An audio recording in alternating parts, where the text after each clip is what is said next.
Does your 2-year-old need a lie flat seat? Because if those are the choices you're making, they're very different than a choice like if you're looking at something like Air France's economy web specials, you can get 15,000 points can get you to Paris with very minimal fees. Hey there, points people! You just heard a clip from Dia Adams from Fortune Recommends. Dia has written about travel and credit cards for more than a decade, with a focus on family travel and real life. She's currently the senior editor for credit cards at Fortune Recommends. And in this episode, expect to hear about some point strategies that go against the grain. Some examples include why Hyatt might not be the best hotel program for you, the valuable credit card currencies that few people talk about, and why that is, when dynamic pricing is actually a better deal than award chart sweet spots, and so much more. And if you are in the market for a new card to earn points so you can travel like Dia, check out geobreezetravel.com/cards. And if you're not sure what card is right for you, I offer free credit card consultations at geobreezetravel.com/consultations. We will send you personalized recommendations based on your particular goals, travel, and lifestyle. And now, on with the show.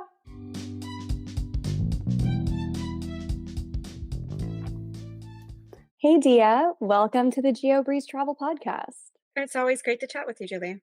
I'm so excited to chat with you here today and to talk about some kind of contrarian views in the world of points and miles, because you've been in the game for a long time. And I know when beginners start out, they're all like, okay, well, clearly there's a right answer, and the right answer is Chase, and the right answer is Hyatt, and the right answer is transfer bonuses. But there's actually a lot of nuance in the world of points and miles of what's considered the best deal and how dynamic pricing might actually be a good thing in some instances. But before we get into all of that, tell us about you and how did you get into the world of points and miles? Sure. I have been writing about points and miles now for 13 years. I just looked it up.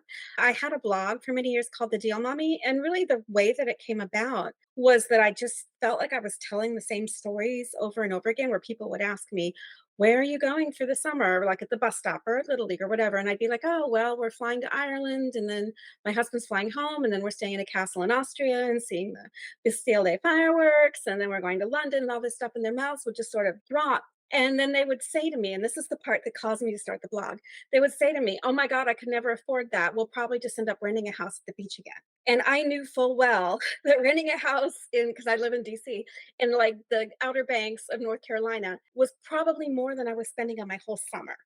And so it just got to where I felt like I was saying the same thing. So I just started writing it down. I expected no one to read it. And I sort of hit a sweet spot where there just weren't many people talking about family and points and miles. Like the first Chicago seminars I went to, 90+% men. And I think that the only female speaker at all was Summer. It was a very different world. And it's been so much fun to watch more and more family people enter the space and enter the conversation. And it's been especially funny for me to watch some of the old school bloggers have kids and then say things like, traveling with kids is really hard. And then the rest of us are going, really? Is it now? Tell us about that. So that's sort of where I came at this. I came at this just because I was doing it and no one else was talking about it. When you were first getting started, did you have a lot of the same mindsets that you see beginners now have, where you're like, there's a right answer for how to do points and portals are bad and all of those different things that you commonly see these days? Or were you always from the beginning like, I think we should be a little bit more contrarian on how the group think is going? Yes and no. Certainly, I actually collected membership rewards points before I collected Chase the Ultimate Rewards points. I just had happened to have a platinum card for years before I even really knew what the points were worth. That was the one that I had. And the main thing that I ran up against, and I ran up against it really early. I ran up against two things.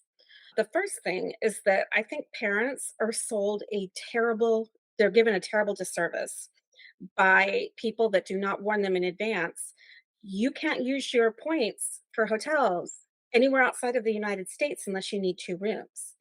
So I ran up against that pretty much on my very first trip. Trying to book a room in Europe for four is darn near impossible because of fire codes and other things.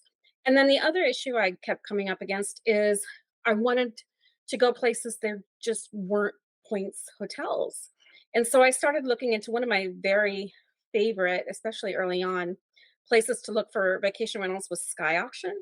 And Sky Auction is like the day old bread of timeshare rental. It's like the bargain basement. But like that's how we ended up in a castle in Austria. It was like $359 a week for a one-bedroom apartment. And this I ended up at the Canaries for like 279 a week or something. So I was kind of doing more opportunistic stuff like that. And then I would use my miles mostly to fill in for like the airport or for transit or for like special occasions. But that's one thing I learned very, very early on. And I wish that more people were talking about that to families. Collect hotel points at your peril. Just know what you're getting into because I can't tell you how many people I've heard from that are like, I have 500,000 Hilton points and I want to go to Paris. And I'm like, oh, good for you. And put your 3 and 5-year-old in a separate room is what you're going to have to do because that's the only way you're getting rooms in Paris Hilton points. When you advise parents who want to get into the game how to prioritize, do you just say flexible points for the purpose of redeeming for airfare, or what's the normal advice that you would give there? I think it depends on what they want to do. And usually that's actually the first question that I ask. And sometimes I'm surprised that people haven't really identified what they want to do because what you want to do is going to make a huge impact on how you should get there. So that's usually the first question I ask. What do you want to do?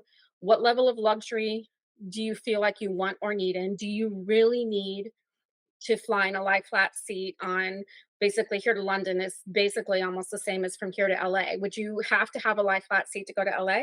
Then, think about whether or not you need a lie flat seat to go to London. Kind of make those decisions. Does your 2-year-old need a lie flat seat? Because if those are the choices you're making, they're very different than a choice like if you're looking at something like Air France's economy web specials, you can get 15,000 points can get you to Paris with very minimal fees. So it sort of depends on, I mean, I fly business class sometimes. I'm not saying I don't, but it's really important for people to kind of identify what they want.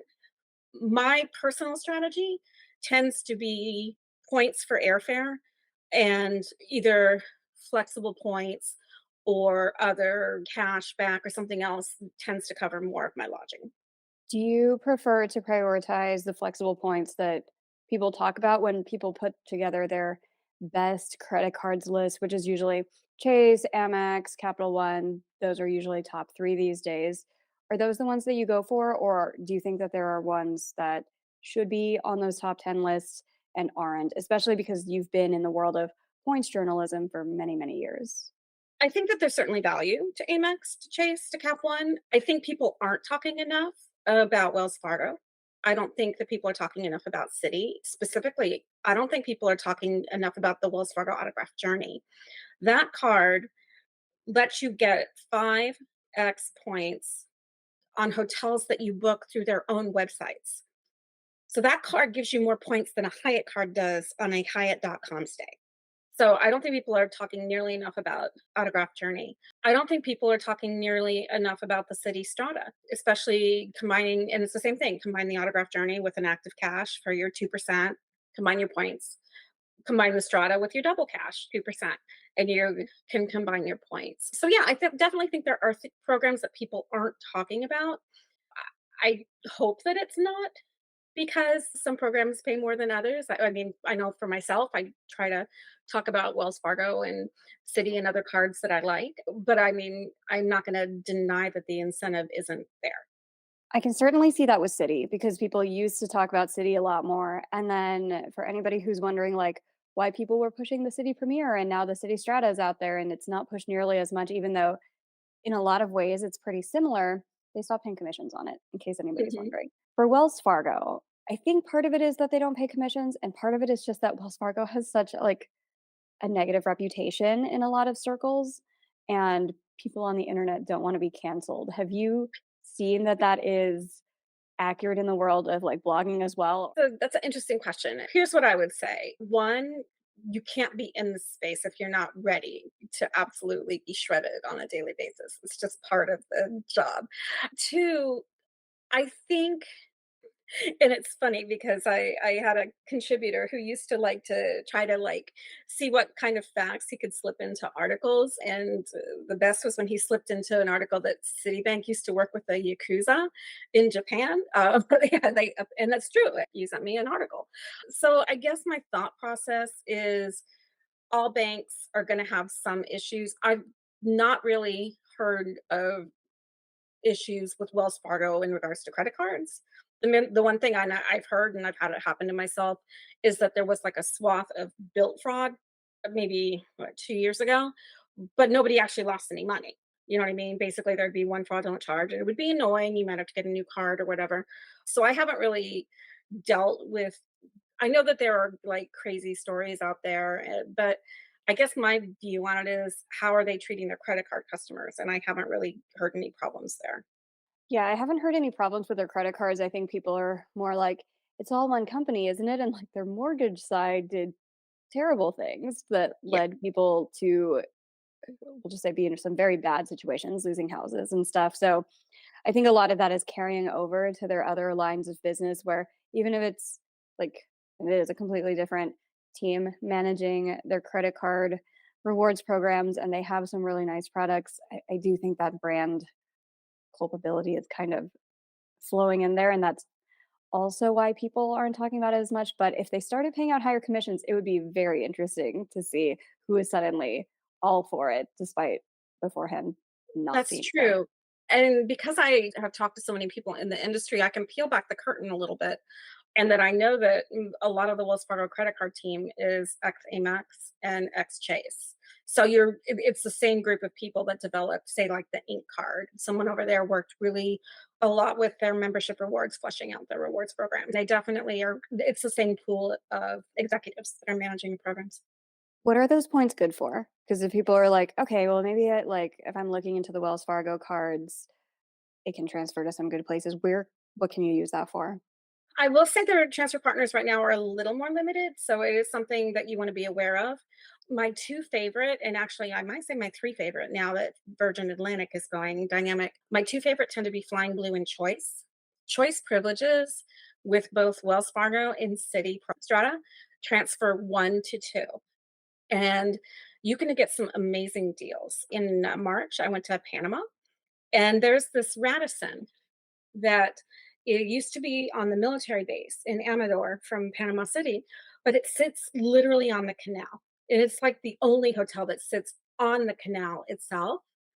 And it was 8,000 Radisson points per night. So I paid 4,000 city points to stay on the Panama Canal in March. I mean, it was crazy. I'm not going to say that Radisson's are the most fancy hotels. They have some blues that are nice, but whatever. This one was definitely a former Contrarian and Suites. I'm not going to say that. But what I was willing to trade for in a chocolate on my pillow was for this ridiculous view that you could get literally nowhere else. So I think that Choice has some really interesting opportunities. Just last for September, I stayed at a hotel called the Sophie in the south side of Chicago. That's a preferred hotels program, and people forget that if you do want to do luxury, Choice has the preferred hotels program, so you can get some interesting deals there too. But yeah, that's another program I think people don't talk enough about is Choice. You mentioned, you kind of slipped it in there, that Virgin might be becoming one of your favorite programs because they're going dynamic, which actually makes a lot of people sad because they're like, oh my God, the sweet spots, they're all going away. If you're moving from a chart and then suddenly points price is tied to cash price, then you can't get those outsized 18 cents per point kind of redemptions. Why are you excited about Virgin going dynamic?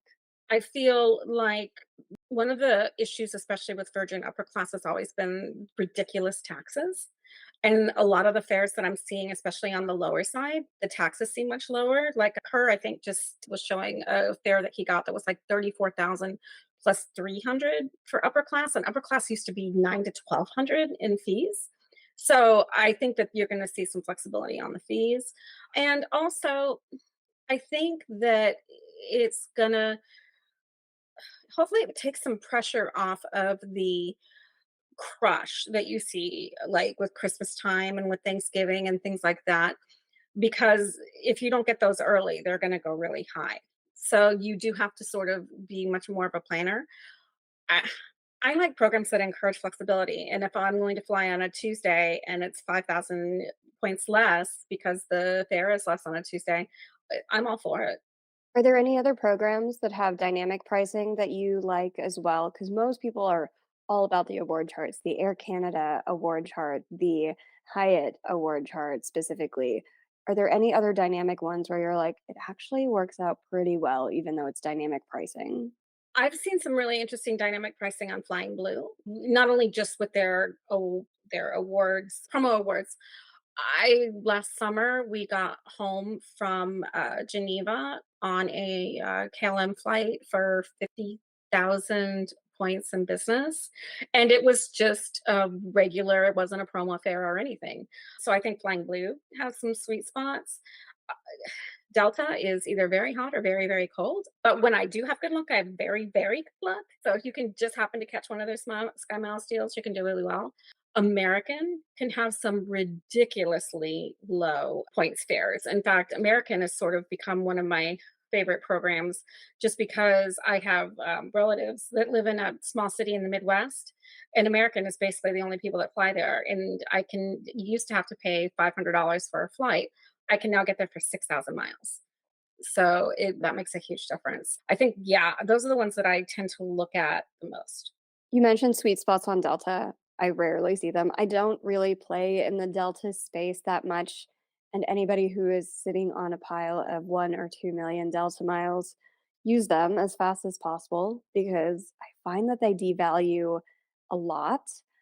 Where are you seeing sweet spots and where should people search for best ways to use their Delta miles if they have been struggling to find anything that's not 500,000 points? Okay. I will say I don't collect them anymore and I am spending them, but they're Sky Miles award deals. They have a page of award deals. And I've seen deals to Central America, Mexico. I see a fair amount of deals with the codeshare Air Mexico flights. I've seen fair deals for those. Every once in a while, you'll see an off-season fair deal to Europe for like 40,000 miles round trip. So they do exist, but you do have to keep an eye on their Sky Miles deals page. Are these all economy deals? Do they ever have really good business class deals on that I page will too? say the bias is toward economy. Okay. Very, very rarely, but yeah, the ones I see are mostly in economy.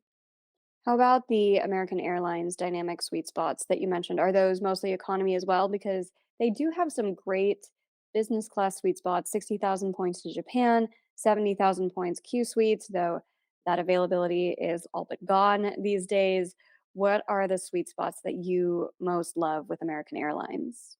I'll say American, actually. I agree with you. I think American can have some really interesting business class fares. I find really good domestic business fares with American, where I wouldn't normally pay up to fly domestic. Sometimes it can be 5,000 more miles than economy to fly first class. And then so I'm like, well, it's a 4 hour flight. Sure. So I definitely agree with you that you can find some business class. You just have to make sure if you're searching for Europe that you're screening out the BA flights because they are always going to show up with those $1,000 fees. I find that the taxes are slightly better when booking through maybe Qatar or Finnair, where it'll be the same number of points versus British Airways, and you can move your British Airways Avios into one of the other Avios programs. But yeah, the taxes tend to be a little bit better with Finnair or like literally any of the other ones. One flight that I've seen a few times, and I just haven't been able to make it fit into my schedule, is a Royal Air Maroc. I've seen from the East Coast to Morocco for like 44,000 in business. And that just to me sounds like a really interesting flight. And I think you could make some really interesting trips flying into Casablanca and then just doing puddle jumpers and maybe to Marseille or to Malaga or something like that. I feel like you could build a really cool trip just around that section of the Med. Yeah, that would be really cool, especially with Northern Africa too. I've seen it with good deals over to like Carthage, Tunisia, Algeria. So I've only been to Northern Africa. I haven't been to Central or South Africa, but that would be really cool to see as well. We talked about some hotel programs like Choice and how it might actually be a pretty good sweet spot comparable to Hyatt because they do have that chart where it's not exactly dynamic pricing. With Choice, you can get some really good sweet spots there. Any other hotel programs that are really kind of a diamond in the rough and understated that you would like to highlight? One of the cards that I continue to hold on to is the Hilton Aspire, just because on those times where I do feel like I want to like a upgraded experience, it's just so easy, and it's the only card that gives you top tier status for having the card. So I think that's a really interesting product. The best hotel deal I've gotten lately is actually for a home 2 suites that is literally next to a Cracker Barrel on the side of the highway for my son's college graduation, and I'm paying 40,000 Hilton points for a room that is going for $820 a night, graduation weekend. So, right now I'm pretty high on Hilton. I'm not normally quite as high on Hilton. IHG, the buy 3, get 1 free is an amazing deal that I think that people just have such a bias toward Hyatt that they don't talk about that because I mean, even compared to Hilton, compared to Marriott, definitely IHG, you can really find some cool properties in IHG. I really like the Indigo brand and I like the Voco. I think those are both really kind of a little bit quirky, but still a nice, solid experience. And I've been at both Voco and Indigo in the last few months, and they were both great. With IHG and Hilton, I think the struggle for a lot of people is it's harder to find those deals where with Hyatt you just throw something against the wall. And as long as it's not like Park Hyatt Paris or Alila Ventana, if you're just trying to stay at Hyatt Regency Miami or something like that, you'll find availability and you'll probably get at least 2 cents per point. Whereas with Hilton and IHG, there are so many different dates where it's like a million, literally a million Hilton points. What's your advice for how do you find the sweet spots? Because it can be a little bit of a needle in the haystack when you're working with Hilton, IHG, and sometimes Marriott. I've had really good luck with the Waze tool. I really enjoy their tool because you can search by city and then kind of see everything in the city and narrow down from there. The other thing, I mean, Hilton has a monthly calendar, so it's very easy to just sort of scroll through by property. But I think part of it is also that I'm not married to a specific, like I don't have to have 5 star every time. I mean, we stayed in an Intercontinental for 4th of July in Miami. I think it was 32,000 points. It certainly wasn't ridiculous. And we were there literally where the fireworks went off. It was gorgeous. So I think it's definitely able to be done. I think it's easier to be done with IHG than Hilton. I agree with you, especially. But then again, people are talking about things like the Maldives. Do you know what I mean?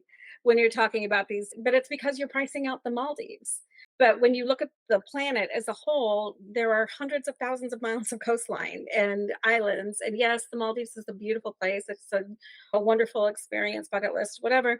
But it doesn't necessarily mean it's the only place where you're going to have that kind of experience. So a lot of it is more location driven where they're going for like the cream of the crop, the most Instagram worthy thing that everybody on Instagram is talking about because they got 20 cents per point.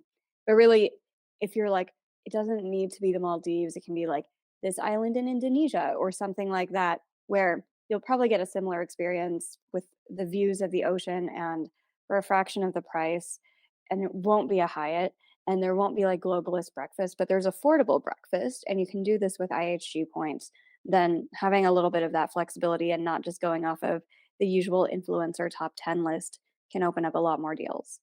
I've had a lot of fun watching JT and Katie Gettner. They've picked up some really cool places in Malaysia that are like ridiculously low category hotels that I'm very curious about. I'd love to kind of dig. I mean, I used to live in Thailand, so I know that area fairly well. But some of the stuff they've picked up, the lower category stuff in Malaysia, I think would be really interesting to check out. So yeah, I mean, there's always kind of a motto I have for myself is chase the experience, not the destination. So I try to think about the experience I want to have. I want to have a beach. I want to have a city. I want to have history. I want to have a Mediterranean vibe. I want to have a colonial vibe. And once I think of that, then it's a lot easier for me to narrow in my destination, whether as opposed to saying, I want to go to Hawaii. Okay, why do I want to go to Hawaii? Because I want to go to a beach. Do I only want a beach or do I want a lush waterfall volcano experience? Because we went and had a beautiful volcano coffee plantation high zip line jungle kind of trip in Guatemala. So kind of thinking about what it is that you want, you can then build the perfect trip and it's going to cost you a lot less than just I need to go to Hawaii. Especially if you're chasing it just because you're like, I need to go to Hawaii because it's expensive, because I'm going to get a great points deal. So I can brag to all of my friends who don't even understand this game that you got 25 cents per point, which I once again invite everybody to think about the five people that you text most and what percentage of those people have any idea what CPP is. Yeah. So Definitely. It's so funny, especially when we spend time with each other. When we are in like Chicago seminars or we're in FTU or in meetups and stuff where we're talking to each other, I personally feel kind of like a rookie. You know what I'm like, oh, well, I've only been to 50 countries and I only spend a million points a year, or I've only done this or whatever. But then if you talk to anyone outside of your travel circles, you have to consider 42% of Americans don't even have passports. So when you think about it in those terms, the experience you have, no matter what, is going to look amazing. It's going to sound amazing if that's really what you want to care about, is who your bragging rights. But more importantly, you're going to have an experience at a cost that's not going to drag you into debt and that is tailored toward what you're looking for. when you are booking these different trips with like IHG or some of the other programs, how are you earning these points? Do you just earn IHG points? Do you buy the IHG points when they're on sale? Are you transferring Chase points, which might make some people clutch their pearls as they listen to this? How are you getting points for these different programs where people are like, don't move your points there? Okay, yes, yes, no. Sign up bonuses and earnings. I don't tend to do a ton of spend on an IHG card outside of a sign up bonus, but if a lot of times Chase will send targeted bonuses where it does make sense to spend on an IHG card. I think I have like 5x on gas or something right now on my IHG Premier card. I do buy points at a half cent. I don't always buy points at a half cent, but if I'm thinking about my next 6 months and I can see maybe I'm down to, I like to keep around three, 400,000. So if I'm getting down below that and I can think of a use maybe in the next 6 months, I might pick up 100,000 or 200,000 IHG points at half a cent because I have never gotten less than half a cent. And I don't even know that I've ever gotten less than point 0.7. There are many, many times that I've gotten 1 cent per point with IHG, which people don't really think is feasible, but absolutely, especially if you're staying 4 nights and your fourth night is free, it's very easy to get 1 cent per point with IHG. So you're But buying from Chase, no, I never do that. So you're buying the points speculatively because you know that you're going to use them, which I often advise people do not do. Don't buy points unless you already see the availability that you want and buying the points is cheaper than just buying the hotel night. Is this just because you're frequently going to use it? And IHG is the only program that I would do that with. I've never, the last time I bought an airline mile was when US Air was selling them for a cent. But I have never bought an airline mile besides outside of that. Was that 15 years ago? I've never bought any other currency of hotel point now that I think about it.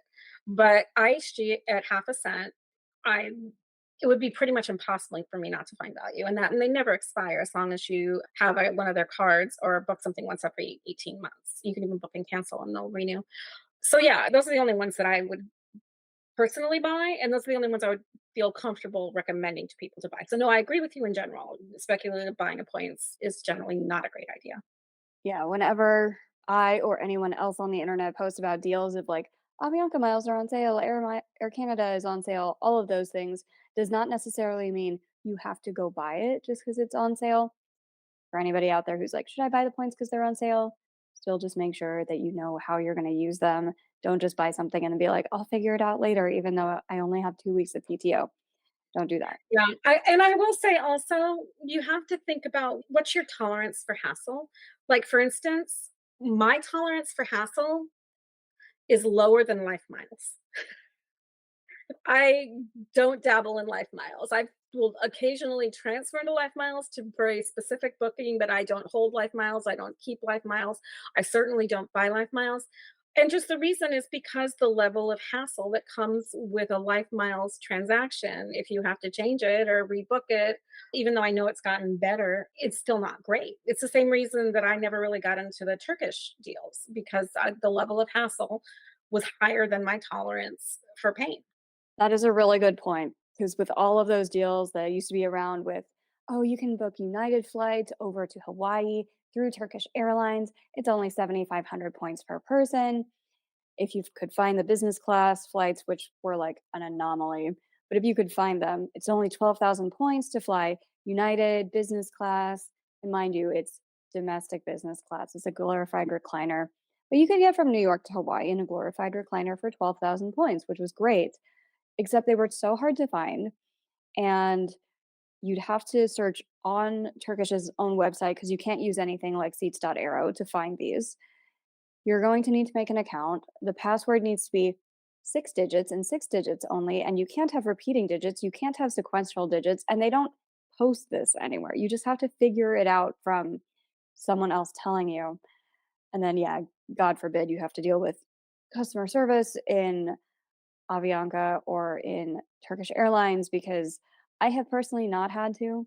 I love the Turkish Airlines product. I have flown them by booking with ANA, by booking with Air Canada, but I've never actually booked natively with Turkish because I don't want to do that much deep breathing. Yeah. That's it. Yeah. And everyone has their own limits of tolerance. And I think it's really important to respect what your limits are because I do think that people sometimes can get in over their heads and be like, oh my God, this is so much this is so much hassle. This is so much to manage. What have I done? And that's why we have help too. If you're like, I need somebody else to manage some of this, I've interviewed like 200 people on the podcast. I have services for this. A lot of people I've interviewed have services for this. We put the contact information in all the show notes for every episode. But yeah, people have different risk tolerances. And in case it is not obvious, if somebody is like a single person traveling and they're in their 20s or early 30s on Instagram, that is going to be a very different risk tolerance than if you are traveling with multiple children to a foreign country. And so if your cents per point redemption is not as good, keep that in mind too. That like they might be able to just jump on a last minute flight deal or they're like, well, let's speculatively do this. And if it doesn't work out, I'll take another trip next month because I'm constantly traveling anyway. It's a very different profile versus a suburban family who's taking one big vacation every year. It's a very different profile. And not only is it a different profile, it it's just an entirely different experience because that single person is probably not limited by a school calendar. That single person is most likely not limited by occupancy limits. I mean, there are so many other things that go into it. And the thing that I found, and I've kind of moved almost entirely to vacation rentals outside of the United States, except for like special occasions and transit, because it's just impossible to make a trip come together, like I mentioned with hotel points. So yeah, it's just a totally different, you have to have a completely different mindset. You have to have a completely different collection and reward strategy going into family travel than you do for single or even couple travel.